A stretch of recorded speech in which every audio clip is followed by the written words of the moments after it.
같이 기도하시고 우리 하나님 앞에 예배로 나아가시겠습니다. 제가 잠깐 기도하겠습니다. 살아계신 하나님, 명절 연휴를 주의 은혜 가운데 잘 보내게 하시고 오늘도 거룩한 주일 하나님을 사랑하는 귀한 성도님들 하나님 앞에 나와 함께 영과 진리로 예배할 수 있도록 인도해 주셔서 감사합니다. 주의 보혈의 공로를 의지합니다. 성령의 기름 부으심을 사모합니다. 우리 가운데 충만하게 임하시고 역사하셔서 우리 몸과 마음과 영혼이 깨끗하게 하시고 정결하게 하시고 오직 하나님을 바라보고 하나님만 경배하며 예배하는 은혜의 자리가 되도록 도와주시고 하나님, 우리가 드리는 예배를 기쁘게 받으시고 흠양하시며 우리에게 하늘의 힐링한 은혜로 성령의 기름 부으심으로 충만하게 역사하여 주옵소서. 예수님의 이름으로 기도하옵나이다. 아멘. 찬송가 270장 찬송하겠습니다.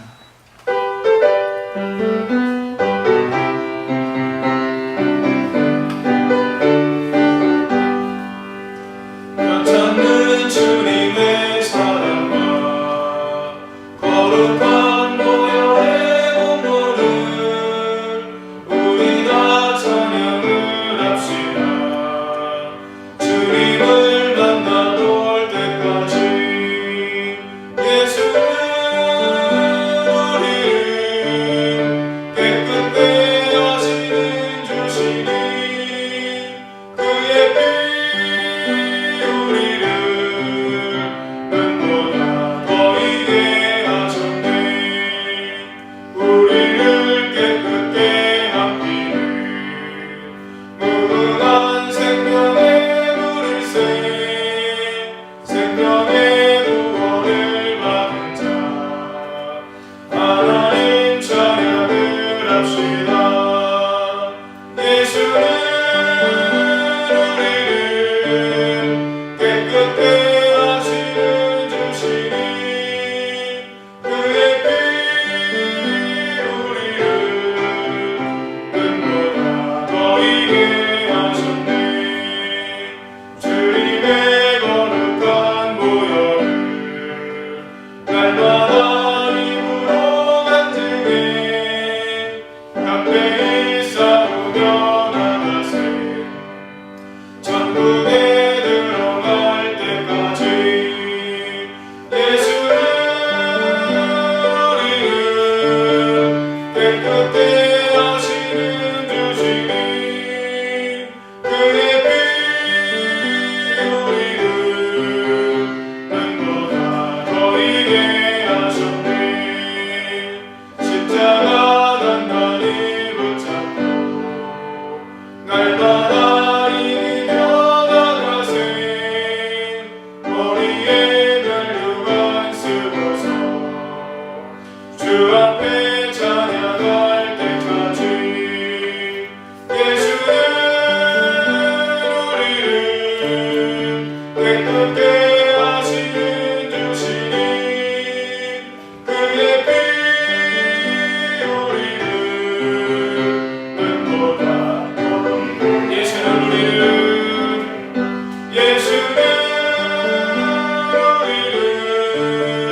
깨끗게 하시는 주시니 그의 피 우리를 눈보다 더 이게 하셨네. 아멘. 우리 시간 각자의 소리를 내어서 성도님들 각자의 기도를 하나님께 올려드리는 시간을 가졌으면 좋겠습니다. 하나님 앞에 왔습니다. 영과 진리로 하나님을 예배할 수 있도록 도와주시고 하나님을 만나는 자리가 될 수 있도록 도와주시고 하나님과의 만남을 통해 심령이 새로워지고 생각이 새로워지고 삶이 변화되어지는 은혜의 자리, 능력의 자리, 하나님을 기쁘시게 하는 자리와 시간이 될 수 있도록 하나님께서 우리 가운데 역사하시고 함께해 주옵소서. 주의 이름 3번 부르고 기도하며 나아갑니다. 주여 주여 주여. 살아계신 아버지 하나님, 은혜를 감사합니다. 지난 한 주간도 하나님께서 저희들의 삶의 처소에서 지켜주시고 보호해주시고 함께해주셔서 감사하고, 오늘도 거룩한 주일 일부 예배에 우리 귀한 성도님들 함께 나와서 하나님을 예배하며 하나님을 찬양하며 경배할 수 있도록 인도해 주셔서 감사함을 드립니다. 아버지는 한 주간 세상 가운데 살면서 특별히 한가위 명절을 보내면서 우리들의 모습 속에 하나님을 시각당치 못한 모습이 있지는 않습니까? 주님 깨끗하게 씻어주시고 주의 거룩한 보혈로 정결하게 하여 주옵소서.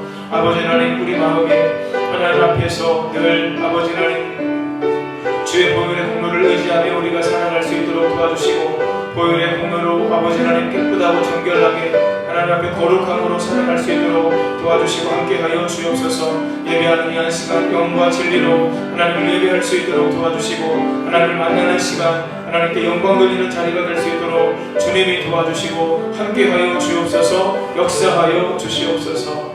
주님의 이름으로 기도합니다. 다같이 묵도함으로 일부 예배를 하나님께 올려드리겠습니다.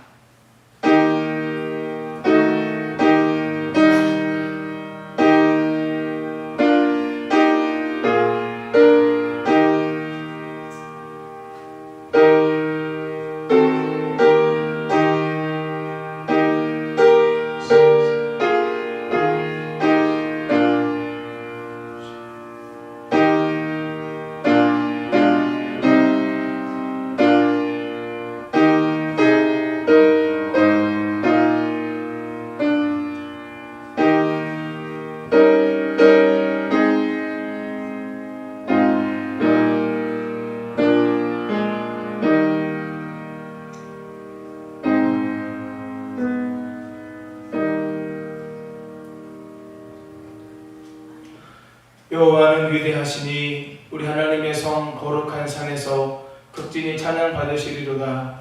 터가 높고 아름다워 온 세계가 즐거워하며 큰 왕의 성 곧 북방에 있는 시온산이 그러하도다. 하나님이 이 여러 궁중에서 자기를 요새로 알리셨도다. 너희는 시온을 돌면서 그곳을 바라보고 그 망대들을 세워보라. 그의 성벽을 자세히 보고 그의 궁전을 살펴서 후대에 전하라. 이 하나님은 영원히 우리 하나님이시니 그가 우리를 죽을 때까지 인도하시리로다. 아멘. 다같이 자리에서 일어나셔서 찬송가 15장으로 찬송하겠습니다.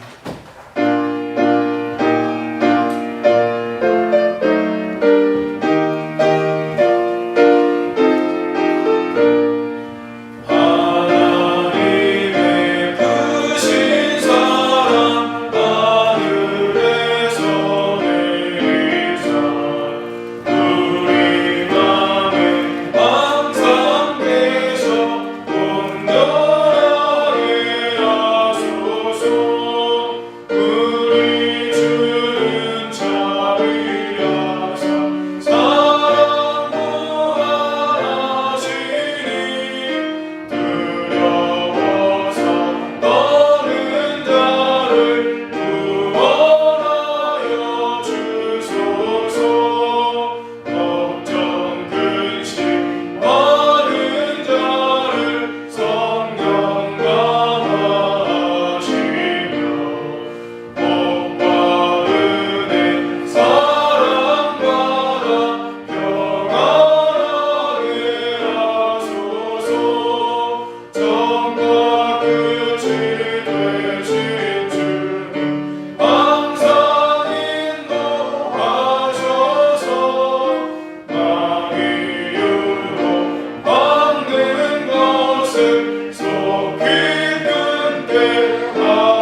나는 전능하신 아버지 하나님 천지의 창조주를 믿습니다. 나는 그의 유일하신 아들 우리 주 예수 그리스도를 믿습니다. 그는 성령으로 잉태되어 동정녀 마리아에게서 나시고 본디오 빌라도에게 고난을 받아 십자가에 못 박혀 죽으시고 장사된 지 사흘 만에 죽은 자 가운데서 다시 살아나셨으며 하늘에 오르시어 전능하신 아버지 하나님 우편에 앉아 계시다가 거기로부터 살아있는 자와 죽은 자를 심판하러 오십니다. 나는 성령을 믿으며 거룩한 공교회와 성도의 교제와 죄를 용서받는 것과 몸의 부활과 영생을 믿습니다. 아멘. 자성과 뒤에 교동문 40번 시편 96편 함께 교독하겠습니다. 새 노래로 여호와께 노래하라. 온 땅이여 여호와께 노래할지어다. 여호와께 노래하여 그의 이름을 송축하며 그의 구원을 날마다 전파할지어다. 그의 영광을 백성들 가운데에 그의 기이한 행적을 만민 가운데에 선포할지어다. 만국의 모든 신들은 우상들이지만 여호와께서는 하늘을 지으셨음이로라. 존귀와 위엄이 그의 앞에 있으며 영광과 아름다움이 그의 성소에 있도다. 아름답고 거룩한 곳으로 여호와께 예배할지어다. 온 땅이여 그 앞에서 떨지어다. 하늘은 기뻐하고 땅은 즐거워하며 바다와 거기에 충만한 것이 외치고 밭과 그 가운데에 있는 모든 것은 즐거워할지로다. 그때 숲의 모든 나무들이 여호와 앞에서 즐거이 노래하리니 그가 이마시에 땅을 심판하러 임하실 것입니다. 그가 의로 세계를 심판하시며 그의 진실하심으로 백성을 심판하시리로다. 아멘.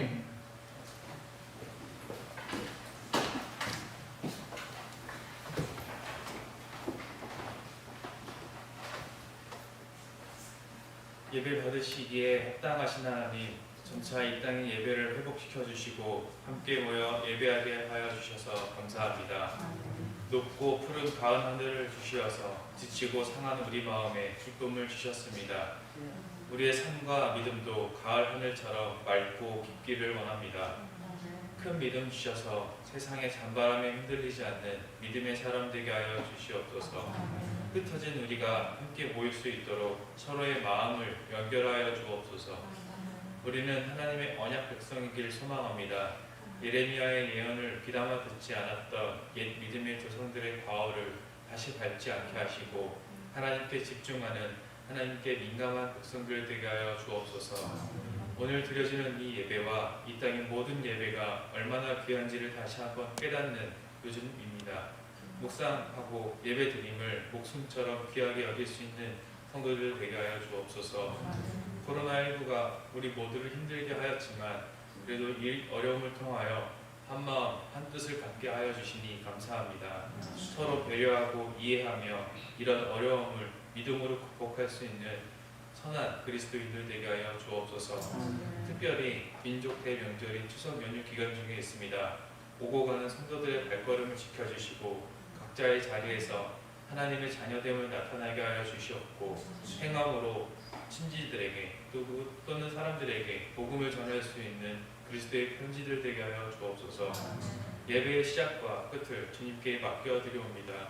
말씀을 전하시는 목사님과 듣고자 하는 우리에게 동일한 성령님의 은혜가 있기를 바랍니다. 이 모든 말씀 우리 주 예수 그리스도의 이름으로 간절히 기도드립니다. 아멘.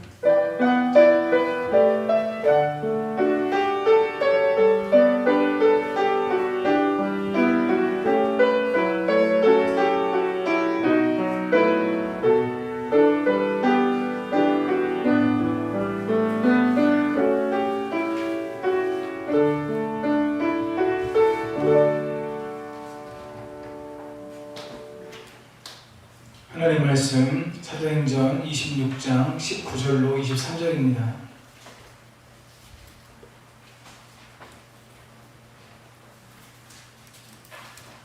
사도행전 26장 19절로 13절 말씀 신약성경 233면에 있습니다.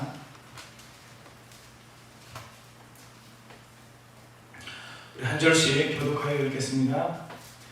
아그리빠 왕이여, 그러므로 하늘에서 보이신 것을 내가 거스르지 아니하고 먼저 다메섹과 예루살렘에 있는 사람과 유대의 온 땅과 이방인에게까지 회개하고 하나님께로 돌아가서 회개에 합당한 일을 하라 전함으로, 유대인들이 성전에서 나를 잡아 죽이고자 하였으나 하나님의 도우심을 받아 내가 오늘까지 서서 높고 낮은 사람 앞에서 증언하는 것은 선지자들과 모세가 반드시 되리라고 말한 것밖에 없으니, 곧 그리스도가 고난을 받으실 것과 죽은 자 가운데서 함께 읽겠습니다. 곧 그리스도가 고난을 받으실 것과 죽은 자 가운데서 먼저 다시 살아나사 이스라엘과 이방인들에게 빛을 전하시리라 함이니라 아니라. 아멘.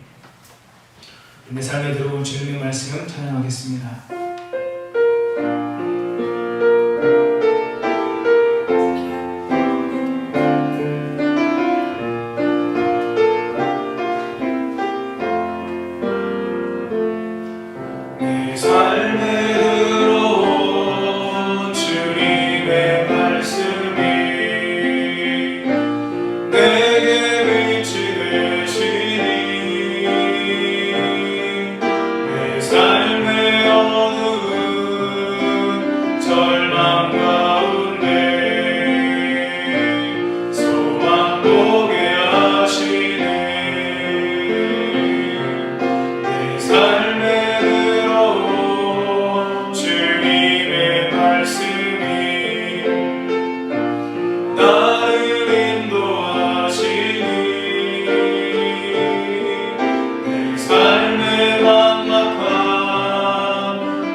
살아계신 하나님, 거룩한 주일 하나님 앞에 나와 예배 드릴 수 있도록 인도해 주셔서 감사합니다.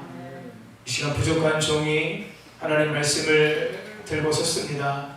연약한 인간의 모습은, 부족한 인간의 모습은 십자가로 감추시고 주의 거룩한 보혈로 덮어주시고, 성령께서 말씀이 선포되어질 때에 우리 가운데 역사함으로 말미암아 말씀을 전하는 자가 성령 안에서 말씀을 선포할 수 있도록 도와주시고, 말씀을 듣는 성도님들이 성령 안에서 내게 주시는 주님의 말씀을 듣고 전하는 자와 듣는 성도님들이 함께 말씀을 따라 살아갈 수 있도록 주님 도와주시고 함께하여 주옵소서. 예수님의 이름으로 기도하옵나이다. 아멘. 우리 서로 바라보면서 인사하시면서 식복하시겠습니다. 예수님 안에서 좋은 일이 있습니다. 예수님 안에서 좋은 일이 있습니다. 아멘. 한 분도 이렇게 인사하실까요? 사랑하고 축복합니다. 사랑하고 축복합니다. 사도행전에는 사도 바울이 예수님을 만난 장면이 몇 번 기록되어 있을까요? 저거를 읽어보신 분이 안 계신가 보네요. 3번 기록되어져 있습니다. 사도행전 9장에 사도 바울이 실제로 부활의 주님을 만난 사건이 먼저 9장에 기록되어지고요. 22장에서 바울이 예루살렘에 갔다가 유대인들에게 잡히게 되었는데, 그때 바울을 도와주었던 천보장 앞에서 자신을 변호하면서 과거에 9장에서 자기가 예수님 만난 사건을 한 번 더 자신을 변호하면서 이야기하는 내용이 기록되어져 있습니다. 세 번째는 사도 바울이 아그리빠 왕 앞에서, 베스도 총독 앞에서, 그리고 많은 유력한 사람들 앞에서 자신을 변호하면서 부활의 주님을 만난 사건을 기록하고 있습니다. 이렇게 세 번 기록되어져 있는데, 특징이 있다면 9장과 22장은 사도 바울이 예수님을 만난 사건 자체를 조금 더 자세하게 기록하고 있다면, 26장은 바울이 부활의 주님을 만난 사건도 기록되어져 있지만, 바울이 그 부활의 주님을 만나고 난 이후에 자기의 사명이 무엇인지 발견하게 되었고, 또 하나님의 부르심을 따라 사명을 감당하는 과정에서 그가 경험한 하나님, 그가 깨닫고 알게 된 것을 자신의 부르심과 연결시켜서 함께 기록되어져 있는 것을 보게 됩니다. 하나님의 부르심에 따라 사명을 감당했던 바울의 삶에 하나님께서 구체적으로 함께해 주셨습니다. 바울은 그 부활의 주님께서 자신에게 어떤 은혜를 베풀어 주셨는지 그것을 간증하고 있는 거죠. 사랑하는 성도님 여러분, 하나님의 기이한 도우심과 은혜가 우리 가운데 풍성하게 임하게 될 때에 우리가 어떤 삶을 살아야 될까요? 하나님께서 나에게 이런 은혜를 베풀어 주셨습니다. 하나님께서 나에게 이렇게 도와주셨습니다 라고 하는 사람들에게 내가 받은 은혜, 내가 받은 사랑을 전하고 나누는 삶을 우리가 살아갈 수 있다라고 하는 거죠. 우리가 늘 사모해야 될 한 가지가 뭐예요? 하나님께서 나를 이렇게 도와주셨어요.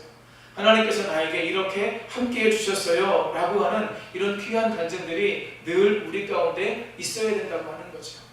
어떤 분들은요, 10년 전, 20년 전, 30년 전 내가 경험한 하나님의 은혜를 지금도 이야기하시는 분들이 계세요. 물론 그 은혜가 워낙에 크면 그것도 간증해야죠. 고백해야죠. 그 주님을 전해야죠. 그러나 하나님께서 오늘 우리의 삶 가운데 지금도 역사하시기를 원하시고 지금도 일하신다라고 우리가 생각하게 될 때에 우리의 간증이 늘 새로운 간증, 지금도 하나님께서 나의 삶을 함께 하시고 도우시는 그 은혜를 우리가 간증하며 살아갈 때 하나님께서 우리의 삶을 통해 영광 받으시게 되는 줄 믿습니다. 오늘 본문에는 바울이 아그리빠 왕 앞에서 자신을 변호하면서 자신의 삶에 있었던 중요한 것을 이야기하고 있습니다. 이 말씀에서 바울의 인생에서 우리 믿음의 사람들이 꿈꿔야 할 중요한 인생의 목표가 있는 것을 발견하게 됩니다. 하나님께서 허락하신 삶을 믿음으로 살면서 우리가 꿈꾸어야 할 인생이 어떤 인생인지를 우리가 발견하게 돼요. 그 인생, 하나님께서 우리가 어떤 삶을 살기를 원하시는지, 우리가 어떤 인생이 되기를 원하시는지를 함께 세 가지로 말씀을 나누려고 합니다. 첫 번째, 하나님의 도우심을 받아 사는 인생입니다. 같이 한번 읽습니다. 시작. 하나님의 도우심을 받아 사는 인생입니다. 바울이 복음을 전하고 다닐 때 바울을 핍박하고 죽이려는 사람들이 있었습니다. 유대인 40여 명은 바울을 죽이기 전에는 먹지도 마시지도 않겠다라고 했습니다. 그럼에도 바울은 지금 아그리빠 왕 앞에서 자신을 변호하고 있어요. 이것이 어떻게 가능했습니까? 우리 22절 앞부분에 보니까 이렇게 기록되어 있어요. 하나님의 도우심을 받아. 같이 한번 22절 말씀 읽겠습니다. 하나님의 도우심을 받아 내가 오늘까지 서서 높고 낮은 사람 앞에서 증언하는 것은 선지자들과 모세가 반드시 되리라고 말한 것밖에 없으니. 아멘. 사랑하는 여러분, 바울은요 하나님의 도우심을 받으면서 살아왔습니다. 그래서 그의 삶 속에 많은 고통, 많은 환난이 있어도 그가 이길 수 있었고 때로는 그 환난을 벗어날 수 있었다고 하는 거죠. 여러 가지 환난 중에 바울이 경험한 하나님의 도우심은 크게 두 가지로 이야기할 수 있습니다. 첫 번째, 사람을 통해서 실제적인 도움을 받았습니다. 바울을 죽이려고 했던 유대인들은 바울을 유인하는 방법, 바울을 죽일 장소와 시간까지 모두 계획했습니다. 그런데 그 이야기를 유대인들이 바울을 죽이기로 공모하는 그 이야기를 누가 들어요? 바울의 생질이 듣게 됩니다. 그리고 그 이야기를 바울에게 전해주게 돼요. 그러니까 어떻게 합니까?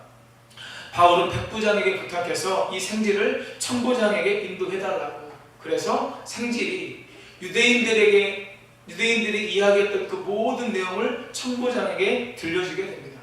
만약에 바울이 이송하다가 죽게 되면 천부장에게 문제가 생기거든요.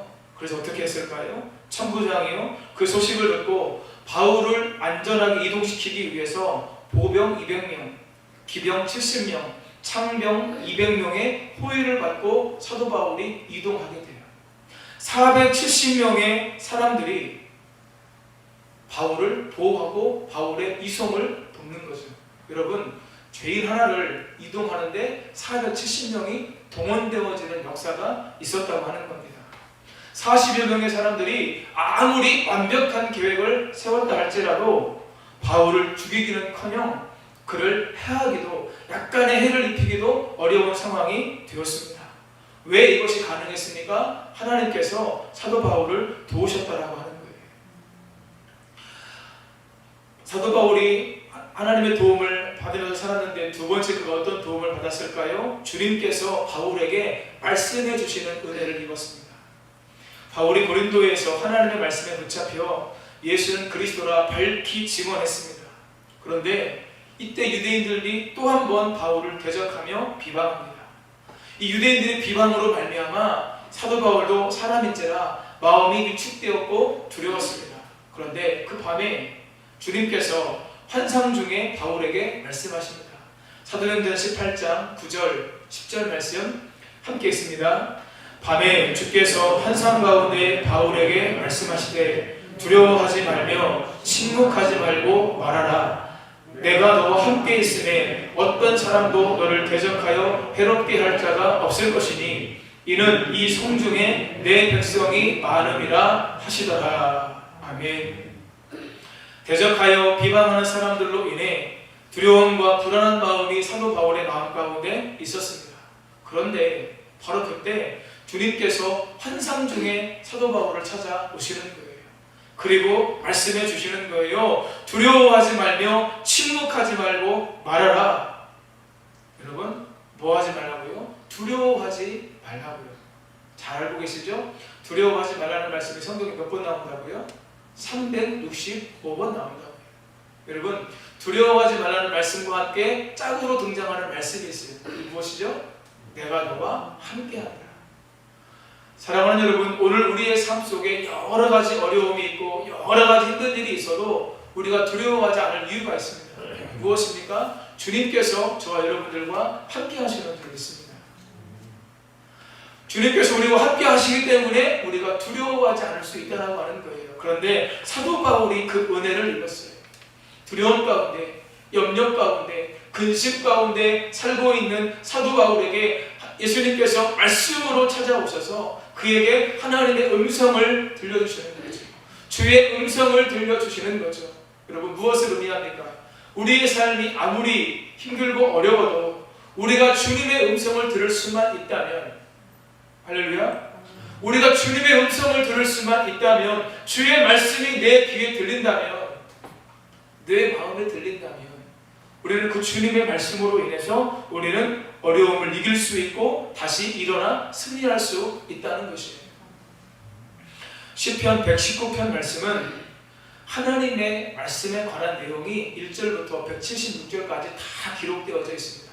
거기에는 말씀, 규례, 법도, 명령, 율법, 법, 다양한 하나님의 말씀이라고 이야기할 수 있는 표현들이 다양하게 등장합니다. 1절부터 176절까지 다 그것으로 되어져 있어요. 거기를 말씀을 예전에 한번 저희가 시편 말씀을 묵상하다가 쭉 묵상할 수 있는 기회가 있었었는데요. 제가 119편 말씀을 묵상하다 보니까 하나님의 말씀이 나를 살립니다.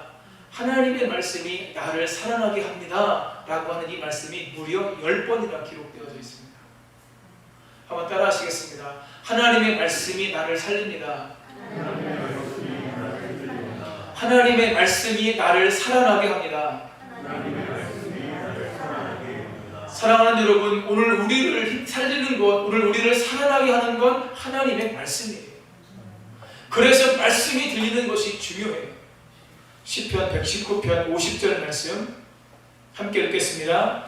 이 말씀은 나의 고난 중에 위로라. 주의 말씀이 나를 살리셨기 때문이니라. 아멘. 이 말씀은 나의 고난 중에 위로라.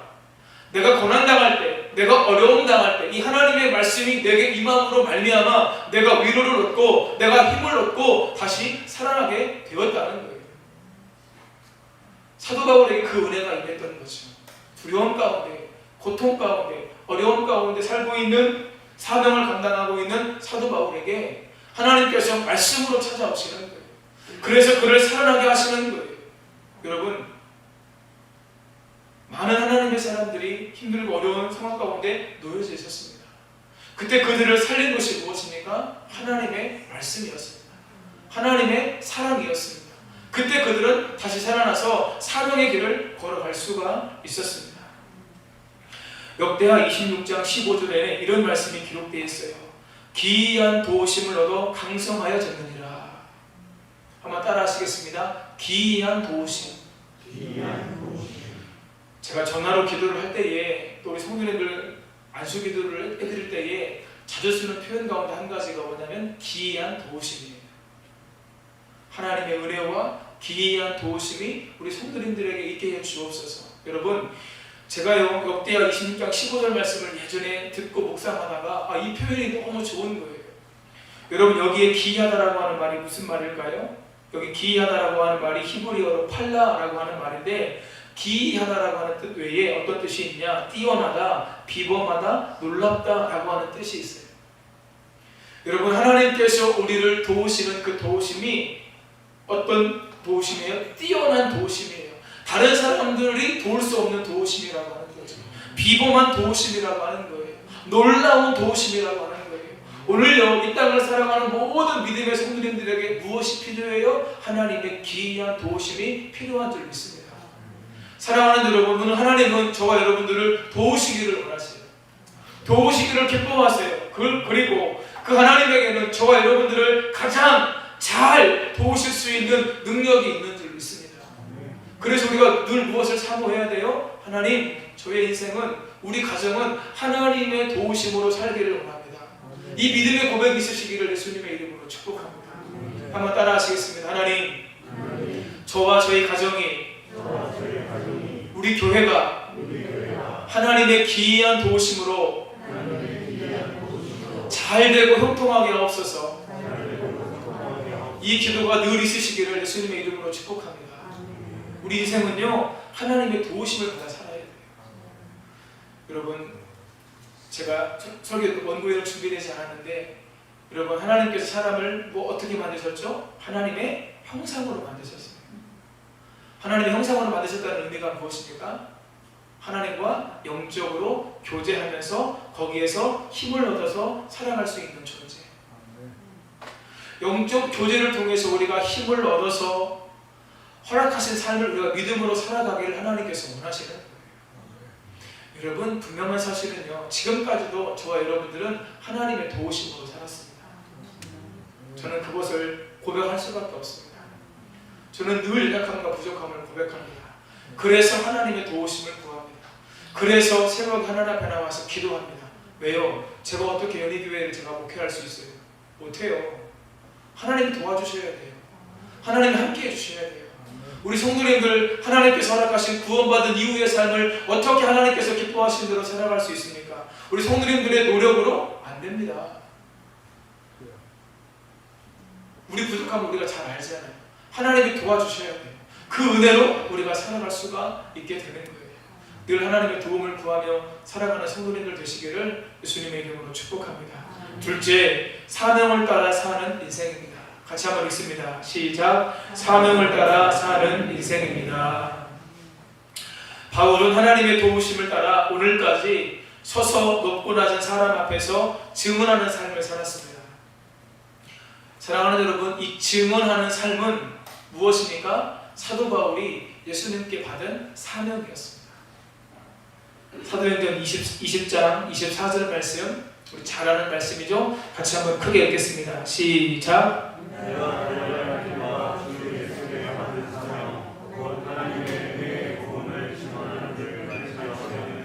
나의 생명조차 조금도 귀한 것으로 여기지 아니하노라. 아멘. 여러분, 이 24절 말씀 잘 보세요. 나의 달려갈 길, 주 예수께 받은 사명, 이것이 뭐예요? 하나님의 은혜의 복음을 증언하는 일이에요. 하나님의 은혜의 복음을 증언하는 일은 사도 바울에게 예수 그리스도께서 주신 사명이었습니다. 그래서 그 일을 사도 바울은 열심히 감당했어요. 하나님의 도우심을 받아 서서 높고 낮은 사람들 앞에서 사도 바울이 증언하는 삶을 살았어요. 한마디로 이야기하면 사명을 따라서 살았다라고 하는 겁니다. 본문 20절에서도 바울이 사명을 따라 살고 있음을 확인할 수 있습니다. 바울은 먼저는 다메섹과 예루살렘에 사는 사람들에게 복음을 전했고, 유대 온 땅과 이방인들에게도 복음을 전해서 회개하고 하나님께로 돌아오라, 회개에 합당한 일을 하라 라고 강력하게 그가 전하고 선포했습니다. 이것이 바울의 사명이었습니다. 중요한 사실은 그렇게 사도 바울은 부르심에 따라 사명을 따라 합당한 삶을 살았고, 하나님께서는 그 바울에게 기이한 도우심으로 때를 따라 돕는 은혜로 역사해 주셨던 거죠. 사랑하는 성도님 여러분, 우리가 사명을 따라 살아갈 때 하나님께서 저와 여러분들을 도우시고 함께 하심을 믿으시기를 예수님의 이름으로 축복합니다. 세상에 여러 부류의 그리스도인이 있지만 요한복음 21장을 보면 크게 두 종류의 그리스도인이 있음을 우리가 보게 됩니다.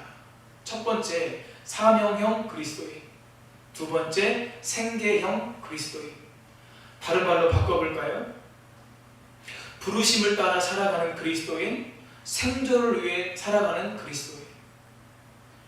사랑하는 여러분, 여러분들은 어디에 들어가십니까? 사명을 따라 사는 그리스도인이십니까? 아니면 생계를 따라 사는 그리스도인입니까? 부르심의 자리에서 부르심을 따라 살아가고 계십니까? 아니면 생존을 위해서 살고 계십니까? 요한복음 21장에서 부활하신 예수님께서 제자들에게 세 번째 나타나셨습니다. 예수님을 따랐던 제자들이 예수님께서 죽으시고 난 후에 다 고기를 잡으러 갔습니다. 여러분, 베드로와 야고보와 요한을 부르실 때 예수님께서 뭐라고 말씀하시죠? 나를 따라오너라, 내가 너희로 사람을 낚는 어부가 되게 하겠다. 제자들을 부르실 때요, 그들에게 예수님께서 사명을 주셨어요. 그런데 3년 반 동안 예수님 따라다니다가 예수님께서 십자가에서 죽으니까 사명은 온데간데 없고 이제는 어디가 있어요? 고기 잡으러 갔어요. 원래 그들이 했던 일이 뭐예요? 고기 잡는 일이었어요. 이제 예수님 죽어서 안 계시니까 생계를 위해서, 생존을 위해서 고기 잡으러 간 거죠. 그런데 예수님께서 그들을 다시 부활하신 후에 세 번째 찾아가시는 겁니다. 왜 찾아가셨을까요? 예수님께서 제자들을 찾아가셔서 예수님과 제자들과의 관계에서, 특별히 베드로와의 관계에서 있었던 두 가지 비슷한 상황을 예수님께서 연출하세요.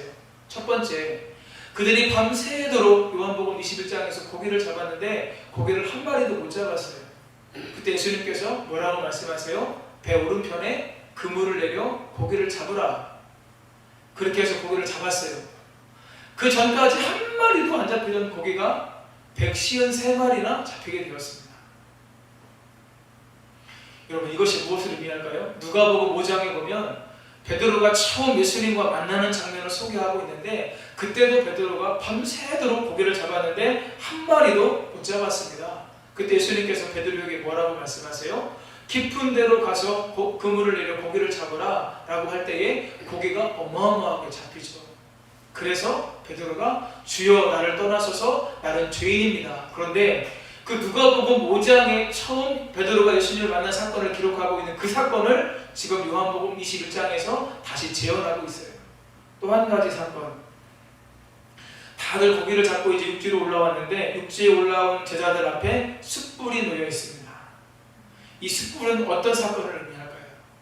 가야바 법정에서 베드로가 예수님을 3번 부인할 때 베드로는 서서 불을 쬐고 있었습니다. 그런데 요한복음 21장에서 고개를 잡고 올라왔는데 제자들 앞에, 베드로 앞에 뭐가 있어요? 숯불이 있어요. 가야바 법정에서의 그 불, 그리고 예수님께서 요한복음 21장에 피워놓은 그 불, 무엇을 의미해요? 베드로로 하여금 예수님과의 관계에서 어떤 일이 있었는가를 지금 예수님께서 상기시키고 있는 거예요. 그리고 베드로에게 물어보죠. 요한의 아들 시몬아, 내가 다른 사람들보다, 이 사람들보다 나를 더 사랑하느냐? 몇 번 물으세요? 3번 물으세요. 그때 베드로가 내가 주님을 사랑하는 줄 주님이 아십니다. 그때 예수님께서 그것을 들으시고 내 양을 먹이라, 내 양을 치라, 내 양을 먹이라. 무엇을 말씀하시는 거예요? 너 생계를 위해서 살지 말고, 생존을 위해서 살지 말고 사명을 위해서 살아가는 사람이 되라. 내가 늘 부른 부름의 자리가 있지 않느냐? 그 부르심의 자리에서 하나님께서 기뻐하시는 일 해라. 지금 예수님께서 베드로를 다시 찾아오셔서 그에게 지금 그것을 말씀하시고 계시는 거예요. 그러면 사랑하는 여러분, 우리가 사명을 따라 살면 생계는 어떻게 될까요? 사명을 따라 살면 생계는 어떻게 될까요? 우리가 사명을 따라 살아갈 때에 주님께서 우리에게 주시는 은혜와 축복이 있습니다. 요한복음 21장 11절 말씀 같이 읽겠습니다. 시작. 시몬 베드로가 올라가서 그물을 육지에 끌어올리니 가득히 찬 큰 물고기가 153마리라 이같이 많으나 그물이 찢어지지 아니하였더라. 아멘. 메시지 성경이요, 이 21장 11절을 이렇게 번역했습니다. 시몬 베드로가 다른 제자들과 함께 힘을 합쳐 그물을 바닷가로 끌어올렸는데 큰 물고기가 153마리가 되었다. 그렇게 많은 물고기가 들었는데도 그물이 찢어지지 않았다. 여러분, 이 21장 이 말씀, 11절 이 말씀이나 제가 지금 읽어드린 말씀이나 어떤 뉘앙스가 있는 줄 아세요? 보통 그렇게 큰 물고기가 153마리가 들었다면 그물이 찢어져야 되는데 그물이 찢어지지 않았다. 그런 의미로 지금 기록되어져 있어요.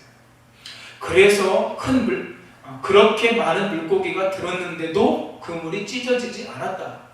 이같이 많으나 그물이 찢어지지 아니하였더라. 원래는 찢어져야 맞는데 찢어지지 않았다. 무엇을 의미할까요? 너희가 생계를 위해서 살지 않고 사명을 위해서 따라 살기만 하면 너희들의 생계는 내가 책임져 줄게. 내가 보장해 줄게.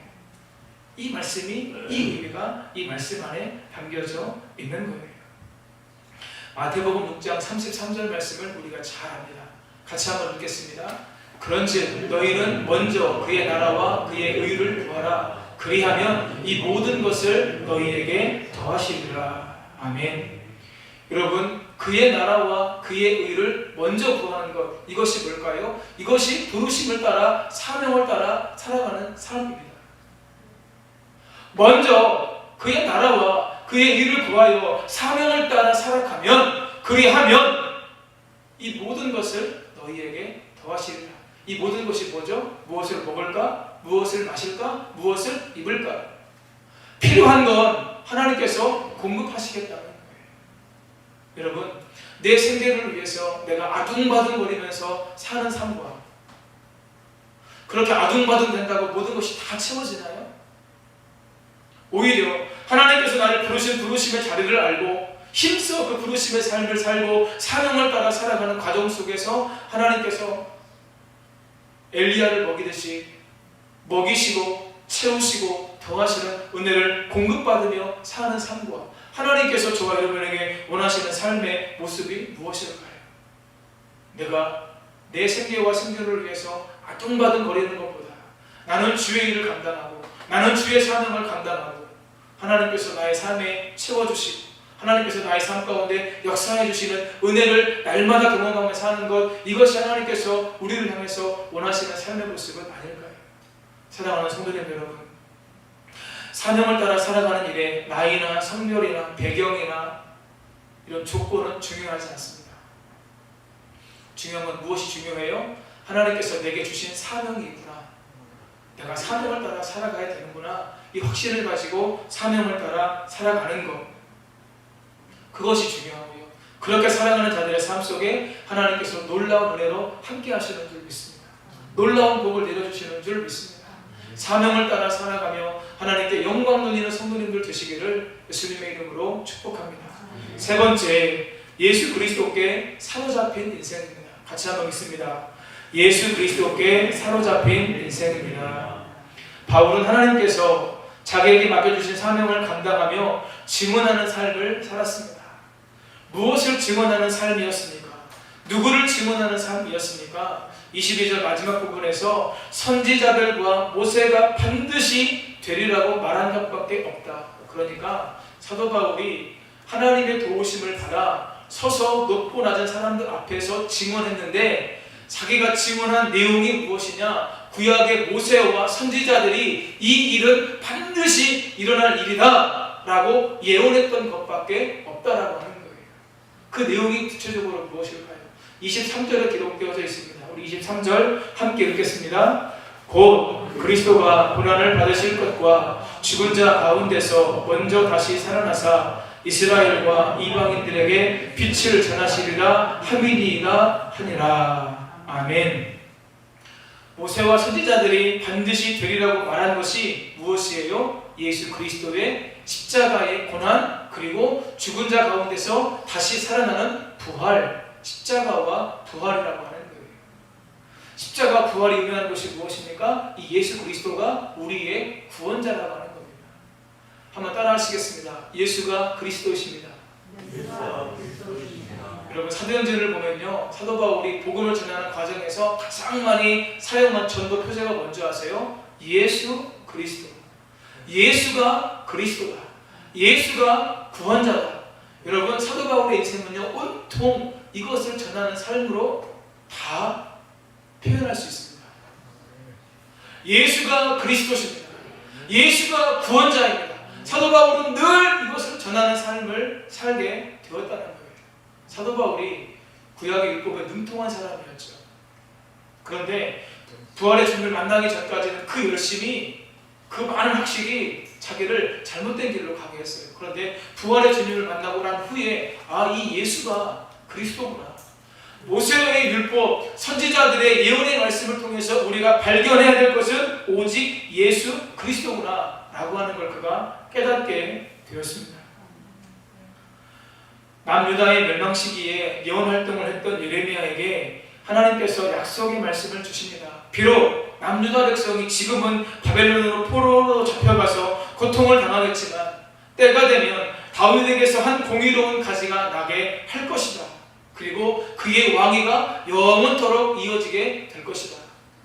여러분, 그들이 포로에서 돌아왔음에도 불구하고 다윗의 후손들 가운데 사람으로서 왕이 세워진 적은 없어요. 그런데 왜 하나님께서 예레미야를 통해서 다윗에게서 한 공의로운 가지가 나게 하겠다고 말씀하고 계신가요? 여기서 말하는 다윗에게 난 한 공의로운 가지가 누굽니까? 예수 그리스도십니다. 선지자들을 통해서 예수 그리스도가 계속해서 예언되어졌어요. 모세의 율법, 창세기, 출애굽기, 레위기, 민수기, 신명기, 그 안에 무엇이 담겨져 있어요? 예수 그리스도가 담겨져 있어요. 어떤 목사님 말씀하시더라고요. 레위기 말씀을 이해하지 못하는 사람들에게는요, 모세오경을 가르치지 않는데요.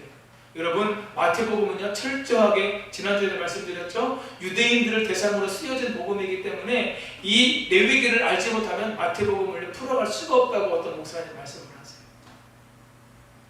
레위기에서, 모세오경에서 뭘 말씀하고 있어요? 신약성경, 예수 그리스도의 복음을 이야기하고 있어요. 사도행전 28장에도요, 사도 바울이 지난번에 새벽 설교도 한번 나눴는데 자기를 찾아오는 많은 사람들을 다 맞이합니다. 그리고 그들에게 예수 그리스도를 전하는데 무엇으로 전하느냐? 모세의 율법과 선지자들의 말들을 가지고 예수 그리스도를 전한다. 이렇게 사도행전 28장에 기록되어져 있어요. 여러분, 구약 성경에서 우리는 예수님을 만날 수 있습니다. 그래서 예수님께서 이렇게 말씀하신 적도 있죠. 너희가 성경에서 날마다 너희가 성경을 참고하거니와 이 성경이 곧 내게 대하여 증언하는 것이라. 예수님께서 직접 말씀하셨어요. 너희가 성경을 통해서 나를 만나야 된다. 사랑하는 여러분, 말씀을 읽으실 때마다 예수님을 만나는 은혜가 있으시기를 예수님의 이름으로 축복합니다. 그것이 우리에게 은혜예요. 말씀 속에서 예수님을 찾는 거죠. 말씀 속에서 예수님을 만나는 거죠. 그것이 우리 신앙생활의 가장 중요한 본질이라고 하는 겁니다. 예수님이 그리스도이심을 깨닫는 거죠. 바울은 다메섹에서 부활의 주님을 만났습니다. 그 만남은 바울의 인생을 송두리째 바꿔놓았습니다. 부활의 주님을 정확하게 만난 사람은 누구든지 변화된 인생을 살 수밖에 없습니다. 예수님은 바울에게 사명을 주셨고 바울이 복음을 전하는 사역 가운데 계속해서 찾아오셔서 그를 만나 주셨어요. 그러면서 이 사도 바울의 마음에 어떤 은혜가 임했느냐, 계속해서 예수님과의 만남을 통해 사도 바울의 마음이 예수님으로 채워지는 거예요. 시간이 흐르면 흐를수록 바울의 심령에 더 충만하게 예수님께서 거하고 계신 거예요. 사랑하는 여러분, 시간이 흐르면 흐를수록 여러분의 마음이 무엇으로 더 채워지고 계십니까? 세상의 것으로 채워지고 계십니까? 예수님의 말씀으로 채워지고 계십니까?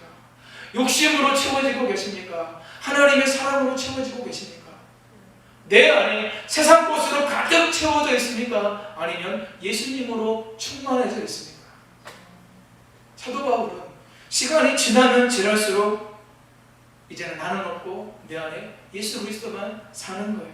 그래서 갈라디아서 2장 20절에서 사도 바울이 이렇게 고백합니다. 함께 읽겠습니다. 갈라디아서 2장 20절. 내가 그리스도와 함께 십자가에 못 박혔나니 그런즉 이제는 내가 사는 것이 아니요 오직 내 안에 그리스도께서 사시는 것이라.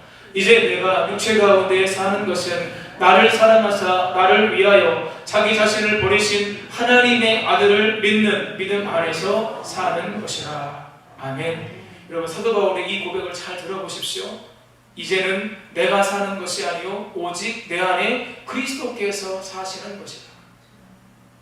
예수 그리스도가 내 안에 계셔서 그 예수 그리스도께 온전히 사로잡혀서 예수 그리스도께서 원하는 삶을 사도 바울이 날마다 살아가는 거예요. 사도 바울이요, 얼마나 예수 그리스도가 자기 안에 충만하게 거하셔서 자기의 삶을 끌어가시기를 원했는지, 그것이 자기가 가장 잘 사는 삶임을 알았기에, 그것이 가장 복된 삶을 사는 것을 그가 알았기에 그가 무엇이라고 고백하냐면 고린도전서 15장 31절에서 이런 고백을 그가 드려요. 함께 읽겠습니다. 형제들아, 내가 그리스도 예수 우리 주 안에서 가진 바 너희에 대한 나의 자랑을 두고 단언하노니 나는 날마다 죽노라. 아멘. 사도 바울이 무엇을 자랑합니까? 날마다 죽는 걸 자랑해요. 왜 자기가 죽으려고 할까요? 내 자아가 죽어야 내 안에 예수님께서 충만하게 거하시거든요. 내 자아가 죽어야 성령께서 내 삶을 이끌어 가실 수가 있거든요. 한번 따라 하시겠습니다. 성령의 능력으로 세상도 죄악도 마귀도 자아도 이기시기를 축복합니다. 사랑하는 여러분, 성령의 능력이 우리 가운데 임할 때 우리가 세상도 죄악도 마귀도 가장 우리를 힘들게 하는 우리의 자아도 우리가 이길 수 있습니다. 예수 그리스도가 내 안에 충만하게 거하시면 세상도 죄악도 마귀도 자아도 이길 수가 있습니다. 사도 바울은 그것을 위해서 날마다 죽었습니다. 그것을 자랑하고 있습니다. 바울은 참수형을 당해서 죽었습니다. 참수형을 당할 때 바울의 목이 참수형을 당하면서 땅바닥에 떨어졌겠지. 땅바닥에 3번 통통통 튀었다고 해요. 그런데 놀라운 사실은 이 바울의 머리가 참수형을 당하면서 바울의 머리가 떨어진 그 3곳에 자그마한 연못이 생겼대요. 그런데 더 놀라운 사실은 사도 바울이 참수형을 당하면서 머리가 3번 떨어지면서 통통통 튈 때 그곳에 연못이 생긴 것도 놀라운데 더 놀라운 건 그때마다 바울이 바닥에 자기의 머리가 튕길 때마다 예수 그리스도. 두 번째 튕길 때 예수 그리스도. 세 번째 튕길 때 예수 그리스도. 그것을 고백했다는 거죠. 여러분, 이 이야기가 무엇을 의미할까요? 저 두 가지를 생각해 봤습니다. 첫 번째, 그러면 마지막 죽는 순간까지 자기에게 맡겨진 예수 그리스도를 증언하는 사명을 감당하는 거예요. 비록 지금 자기 곁에, 자기 주변에 자기를 참수용시키는 사람들, 로마의 군인들이 있는데 그들에게 끝까지 예수가 그리스도다, 예수가 그리스도다, 예수가 그리스도다, 그것을 지금 선포하고 있는 거예요. 두 번째, 무엇을 의미합니까? 예수 그리스도가 사도 바울의 심령에 얼마나 충만히 거하고 계신지를 이걸 통해서 우리가 알 수 있게 되는 거예요. 여러분, 사람이 말이 어디서 나와요? 마음에서 나와요. 내 마음에 무엇이 채워져 있느냐에 따라서 그 사람이 말하는 것을 알 수 있습니다. 그 사람이 말을 들으면 그 사람 마음에 무엇이 채워져 있는지를 알 수 있어요. 그 사람의 기도 내용을 보면 그 사람이 어떤 삶을 살고 싶은지를 알 수가 있어요. 마지막 참수형을 당하는 그 순간까지 예수 그리스도, 예수 그리스도, 예수 그리스도, 그것은 바울의 마음에 예수님으로 가득 채워져 있다는 겁니다. 사랑하는 성도님 여러분, 예수 그리스도께 사로잡히실 수 있기를 예수님의 이름으로 축복합니다. 그것이 우리가 승리하는 길입니다. 우리가 허락하신 삶을 이 땅에서 하나님께서 기뻐하시는 대로 살아낼 수 있는 가장 좋은 방법입니다. 한 주간도 하나님의 도우심을 따라 사명을 감당하면서 예수 그리스도로 충만한 삶을 살아가시는 성도님들 다 되시기를 예수님의 이름으로 축복합니다. 우리 예수 이름 높이 함께 찬양하겠습니다.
나의 소망이 끊어질 때, 나의 소망이 끊어질 때, 삶의 주관자 되신 그분 앞에, 삶의 주관자 되신 그분 앞에 나의 무릎을 꿇어 경배하네. 나의 삶을 그분께 비로소 나의 마음 평안해. 아멘. 비로소 나의 마음 평안해. 구원의 반석 되신 예수의 이름을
힘이 있습니다.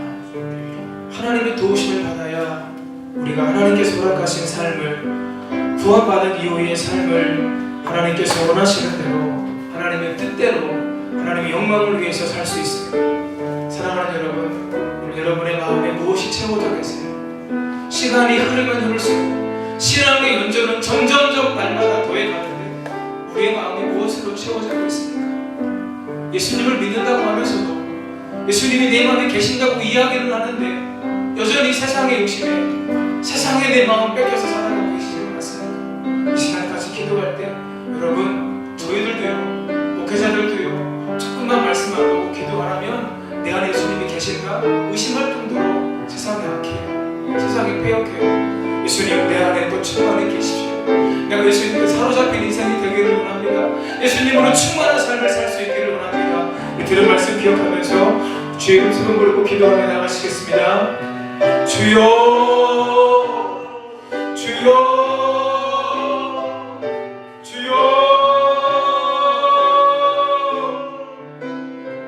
살아계신 하나님, 사도 바울의 인생을 보면서, 사도 바울의 삶을 보면서 하나님, 오늘 우리가 하나님 앞에 어떤 삶을 살기를 하나님께서 원하시는가를 말씀을 통해서 다시 한번 보았습니다. 아버지 하나님, 그렇습니다. 우리의 인생은 하나님의 도우심을 받아야만 살 수 있습니다. 하나님의 기이한 도우심, 아버지 하나님의 뛰어난, 아버지 하나님의 비범한, 아버지 하나님의 그 놀라운 아버지 하나님의 도우심이 지금도 우리를 향하여 있다는 사실을 기억하며 늘 하나님의 임재 가운데 하나님의 도움을 따라 우리의 심정이 새로워지고 우리의 삶이 변화되어져 우리의 삶의 모든 형편이 하나님의 은혜와 기이한 도우심으로 말미암아 공중의 삶으로 살아갈 수 있도록 아버지 도와주시고 함께하여 주옵소서.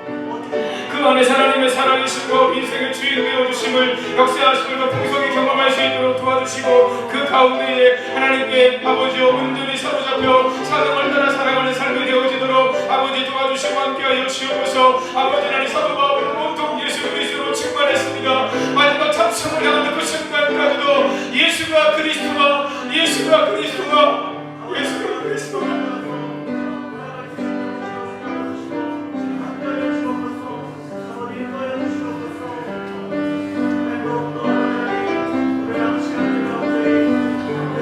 이 놀라운 고백을 하며 마지막 중에서 하나님도 그렇게 살았는데 하나님, 오늘 우리의 삶을 다시 한번 예수 그리스도 앞에서 결단하면서 예수님으로 충만한 삶을 우리가 살아갈 수 있도록 하나님께서 베풀어 주신 그 놀라운 은혜와 사랑을 날마다 기억하며 우리가 살아갈 수 있도록 아버지께서 도와주시고 함께하여 주옵소서. 도와주옵소서. 예수님의 이름을 날마다 찬양하며 예수님의 이름을 날마다 높이며 그 은혜 가운데 우리가 살아갈 수 있도록 도와주옵소서. 하나님, 우리는 잘 압니다. 얼마나 부족한지, 얼마나 약한지, 얼마나 쉽게 넘어지는지, 우리의 결단과 우리의 다짐이 쉽게 무너지고 쉽게 넘어짐을 우리가 잘 압니다. 그러면 다시 시작하겠습니다. 다시 예수 그리스도 충만한 삶을 살기 위해 다시 우리가 도전하겠습니다. 주님, 우리에게 은혜를 더하여 주시고 아버지 하나님, 그 귀한 삶을 온전히 살아낼 수 있도록 하나님께서 도와주시고 함께하여 주옵소서. 역사하여 주옵소서. 주의 놀라운 내 가운데 영광 돌리며 우리가 살 수 있도록 하나님이 도와주시고 함께하여 주옵소서. 역사하여 주옵소서.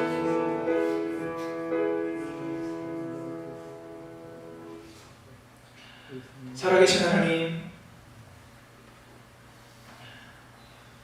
하나님께서 우리를 도우실 수 있는 능력이 있음을, 하나님께서 우리를, 나를, 우리 가정을, 우리 교회를 도우셔야만 우리가 가장 하나님께서 기뻐하시는 대로 하나님께서 영광받으시는 삶을 살 수 있다는 사실을 기억하며 그 은혜를 우리가 살 수 있도록 주님이 도와주시고 함께하여 주옵소서.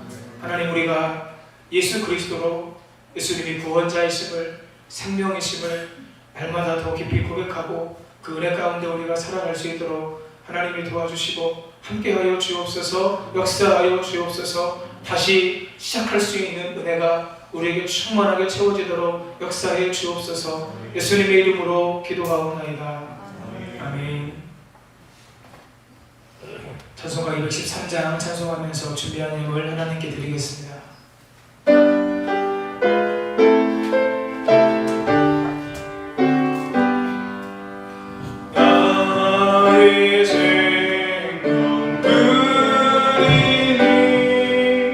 주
아침 하나님 앞에 나와 예배하게 하시고 이 시간 귀한 영을 하나님께 드릴 수 있도록 인도해 주셔서 감사합니다.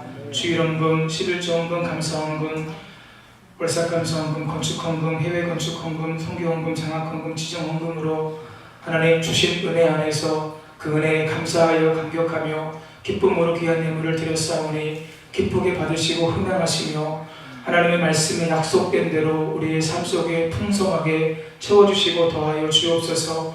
받은 은혜만 생각해서 드리기만 해도 그것이 우리에게 기쁨이요 즐거움인데 또 하나님께서 우리에게 심은 대로 거두게 하시겠다고 말씀하신 것을 기억합니다. 하나님 그렇습니다.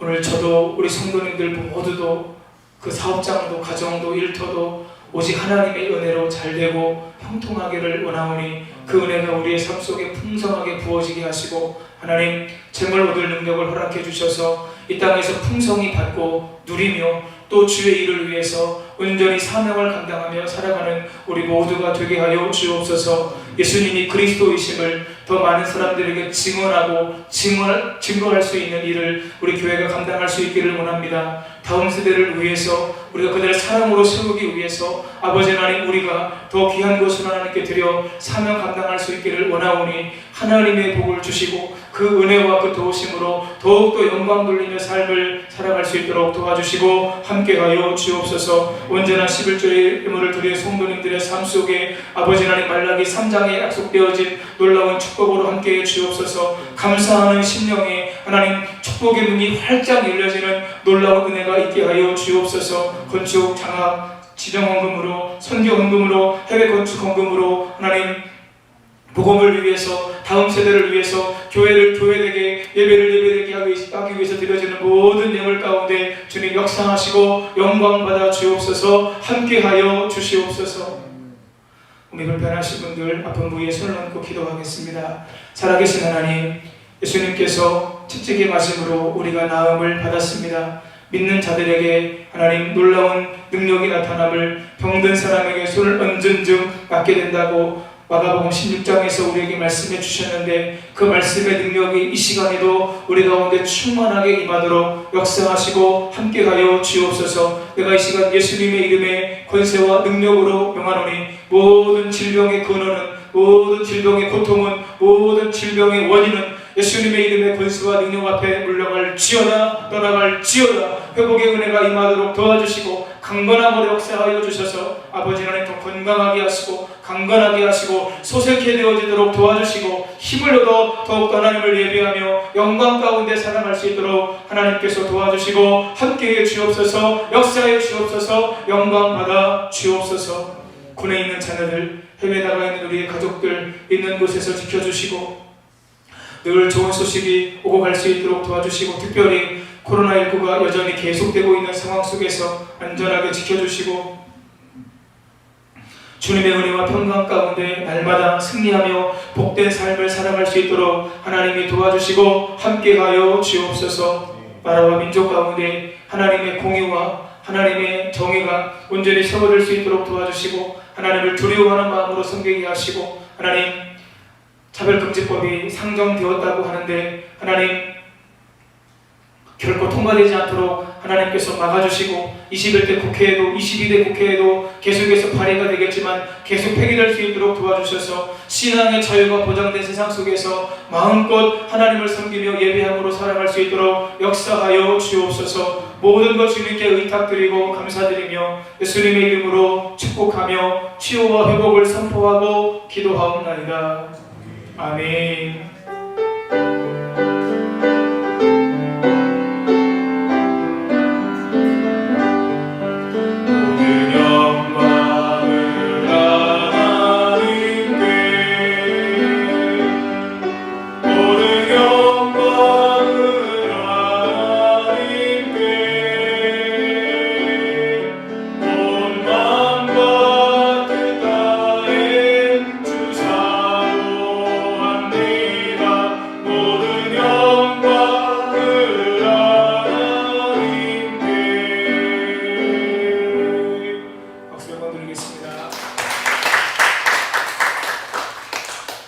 교회 소식을 알려드리겠습니다. 주보를 참고해 주시고요. 인생의 중심에 예수님의 십자가를 두고 날마다 예수님과 동행하며 주님을 따라가는 복된 신앙의 여정이 되시기를 예수님의 이름으로 축복합니다. 개인 신앙과 가정의 믿음을 잘 지키고 하나님의 기쁨이 되는 삶을 살기 위해서 우리 성도님들 공예배를 좀 힘써 주시고요. 여러분 새벽에 나오셔서 기도하셔도 돼요. 예. 월삭 때 보니까 15분 정도 나오셨던데 저 처음 왔을 때 많이 모일 때 26분까지 새벽에 나오셔서 기도한 적이 있었었는데 그 열심을 그 열정을 다시 한번 회복하셨으면 좋겠고요. 우리가 하나님께서 기뻐하시는 삶을 살면 하나님의 기이한 도우심이 우리의 삶 가운데 있습니다. 공예배를 특별히 여러분들 사모하시고 사수하세요. 그래야 여러분들에게 하나님의 은혜가 더 풍성하게 임할 줄 믿습니다. 101.5 기도회가 교단에서 잘 진행되어지고 있습니다. 사랑의 나눔 기억해 주시고요. 주중 신방이 필요한 개인이나 혹은 가정 혹은 사업장에 있으시면 말씀해 주시면 저희들이 가서 함께 또 예배하고 또 섬기도록 하겠습니다. 성도율동 운동 계속되고요. 27번째로 최동기 장로님께서 지난주에 또 가셨다고 연락 주셨습니다. 아름다운 헌신 온라인 홍보망에 기억해 주시고 함께 참여해 주셨으면 좋겠습니다. 다 같이 자리에서 일어나서 620장 예수님으로 충만한 삶을 사시기를 축복하면서 함께 찬양하겠습니다.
우리를 위해서 십자가에서 죽으시고 부활하심으로 우리 모든 죄 문제를 해결하신 예수 그리스도의 크신 은혜와 독생자 예수님까지도 아끼지 아니하시고 우리에게 내어주신 아버지 하나님의 영원 무궁하신 사랑하심과 성령의 감동 감화 충만 내주 교통 인도하심의 역사가 구원받은 이후의 삶을 오직 하나님의 도우심을 따라 사명을 감당하며 예수 그리스도께 온전히 사로잡혀 하나님께서 기뻐하시는 삶을 살아가기를 원하시는 우리 모든 성도님들의 삶과 가정과 생활과 우리 일터위에 이 나라와 이 민족과 열방과 세계 가운데 모든 선교사님들과 선교 지역 위에 이제로부터 영원까지 함께 하시기를 간절히 축원하옵나이다. 아멘.